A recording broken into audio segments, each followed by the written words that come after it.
हरिद्वार जिले में पंचायत चुनाव का आगाज हो चुका है। गांव-गांव में पंचायतों का दौर जारी है। तमाम प्रत्याशी अपनी अपनी जीत के दावे कर रहे हैं। आज हम बात करेंगे जो ज़िला पंचायत सीट है यहाँ पर सफरपुर सरकड़ी की। आज उससे बात करेंगे हम कि किस तरह से विकास होना चाहिए, क्या विकास हुआ है। हमारे साथ मौजूद हैं जो सफरपुर सरकड़ी ज़िला पंचायत सीट है, मोहम्मद मुरसलीन। हम उनसे बात करेंगे कि किस तरह के मुद्दे हैं और उन्होंने चुनाव का मन कैसे बनाया और इस बार वो जनता को किस तरह से विकास करके दिखाएंगे अगर उन्हें मौका मिला। इन सभी मुद्दों पर हम चर्चा करेंगे। हमारे साथ मौजूद है मोहम्मद मुरसलीन जो प्रमुख समाज सेवी हैं और जो महिला कांग्रेस की ज़िला अध्यक्ष हैं कहकशां, उनके पति हैं, काफ़ी एक्टिव माने जाते हैं। आज उन्हीं से हम रूबरू हुए, आप उनसे बात करेंगे। मुरसलीन जी, आपका बहुत बहुत स्वागत है हमारे चैनल में।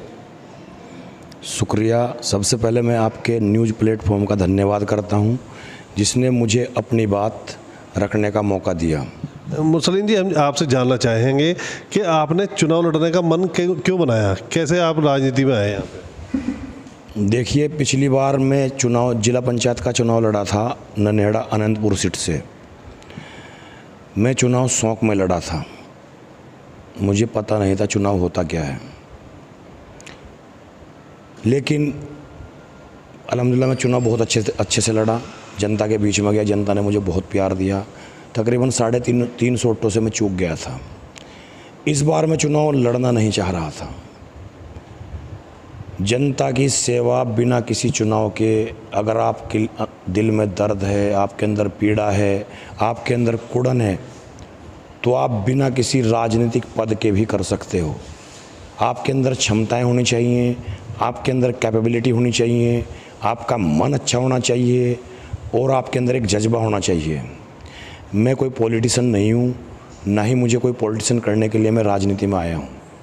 मुझे लोगों ने, मेरे प्यार ने, मेरे यार दोस्तों ने प्यार की वजह से मुझे बुलाया है। उन लोगों के अंदर मेरे अंदर कोई क्षमता नज़र आई हो, कोई क्वालिटी नज़र आई हो, मेरा मन पढ़ के देखा है उन लोगों ने। मेरे मन में जो गरीब जनता के लिए दर्द है, उनके लिए जो प्यार है, उनके लिए जो स्नेह है, उस चीज़ को ध्यान में रखते हुए लोगों ने मुझे बुलाया है। अल्हम्दुलिल्लाह मेरा कारोबार बहुत अच्छा है, मैं संपन्न परिवार से हूँ। मेरा मकसद इसमें राजनीति में आने का कुछ और है। अब मैं राजनीति में उतर गया हूँ तो इंशाअल्लाह मैं पूरे दम से राजनीति करूँगा। मेरी लड़ाई गरीबी से होगी, मेरी व्यक्तिगत लड़ाई किसी कैंडिडेट से हो, किसी कार्यकर्ता से हो, समाज के किसी वर्ग से नहीं हो। मेरी लड़ाई गरीबी से हो, मेरी लड़ाई अशिक्षा से हो, मेरी लड़ाई सामाजिक सुरक्षा से हो। मेरा मेन फोकस सामाजिक सुरक्षा पर रहेगा। कोई भी इंसान कहीं भी, उसका मेन इशू सामाजिक सुरक्षा है। अगर इंसान को सामाजिक सुरक्षा मिल जाए तो वो सुकून के साथ अपनी ज़िंदगी बसर कर सकता है। अच्छा, आप ये बताइए कि जिस तरीके से सब तमाम कैंडिडेट हैं और आपके गांव से भी 2 कैंडिडेट आप खड़े हैं, तो वोट का डिवाइड होना स्वाभाविक है, तो ऐसे में कितनी बड़ी चुनौती है? देखिए, मेरे गांव से एक कैंडिडेट थे वसीम अहमद, वो मेरे परिवार से ही थे, मेरे कुनबे के लड़के हैं। उन्होंने मुझे सपोर्ट कर दिया, वो मेरे साथ हैं। एक और कैंडिडेट हैं, वो भी बस ये समझ लीजिए कि 10, 20, 50 वोट वाले हैं। और एक तीसरे कैंडिडेट हैं शहजाद भाई, वो मेरे भतीजे हैं, मेरे ताया के पोते हैं, तो मेरे भतीजे हैं। वो भी चुनाव में हैं, वो चुनाव लड़ रहे हैं। वो, उनके पास टीम नहीं है, उनका कारोबार अच्छा है, पैसे वो ठीक ठाक खर्च कर रहे हैं, लेकिन उनके पास टीम नहीं है, उनका कोई विज़न नहीं है, उनके पास कैपेबिलिटी नहीं है, क्षमताएं नहीं हैं। ये जिला पंचायत का चुनाव एक ऐसे कैंडिडेट को तलाश करना है। लोग बहुत होशियार हो गए हैं, उनको बीच में एक अपना ऐसा हमदर्द साथी चाहिए जो उनके लिए किसी भी कीमत पर खड़ा हो जाए और कहीं ज़रूरत पड़ जाए तो उनके लिए अड़ जाए, और अगर कहीं बात बिगड़ गई तो उनके लिए लड़ जाए। ये क्वालिटीज़, ये क्षमताएं, ये कैपेबिलिटी सब देखने के बाद में जनता उस इंसान को चूज़ करेगी जिसके अंदर ये सब क्वालिटीज़ हों। अल्हम्दुलिल्लाह मुझे लगता है, मुझे गुमान है कि मेरे अंदर ये सब क्वालिटीज़ हैं। आप एक तरफ अपनी तारीफ़ कर रहे हैं, वहीं कुछ लोगों का आरोप है कि आप चुनाव लड़ने के बाद कहीं दिखे नज़र नहीं आते, आप जनता के बीच नहीं रहते, आप अपने कारोबार में बिज़ी हो जाते हैं, तो ये कहाँ तक सही है? देखिए, कारोबार करना ज़रूरी है। मैं आपको बोल रहा हूँ कि मेरा मकसद कुछ और है। अगर मैं इस राजनीति को किसी उन मकसद के लिए आया हूँ जो मोस्टली लोग आते हैं, तो फिर तो मैं कारोबार छोड़ दूँ, बस इसी में लिप्त हो जाऊँगा। लेकिन कारोबार करना पड़ता है। अपने परिवार के लालन पालन के लिए इंसान को कारोबार करना पड़ता है।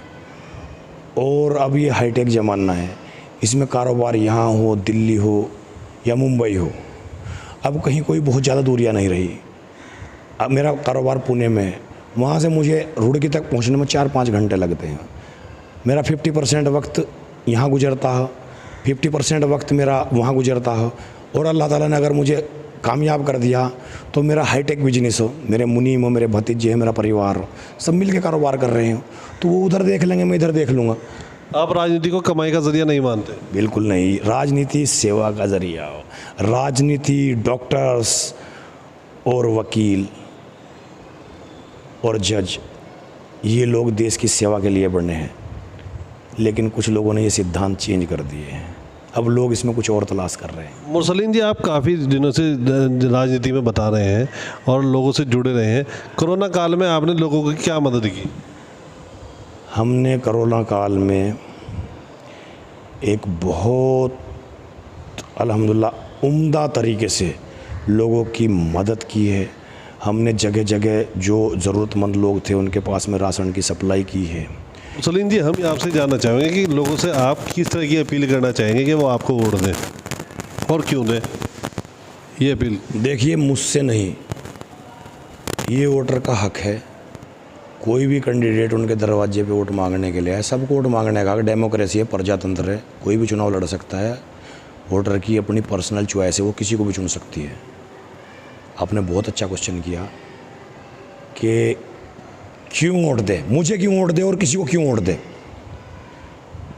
देखिए, वोटर बहुत समझदार है, उसको ये सवाल करना चाहिए कि मैं आपको अपना वोट क्यों दूं। मुझसे भी क्वेश्चन करना चाहिए, मेरा रिपोर्ट कार्ड क्या है, जो मेरी 50 साल की ज़िंदगी हो इसमें मैंने किसी के लिए क्या किया हो, मेरे अंदर पब्लिक के लिए, एक आम आदमी के लिए, एक गरीब आदमी के लिए कितना दर्द हो, मेरी विचारधारा क्या हो, मेरी सोच क्या हो, मेरे विज़न क्या हो, वो मेरे बोलने से नहीं पता लगने के, मेरा पास्ट बताएगा इस चीज़ को।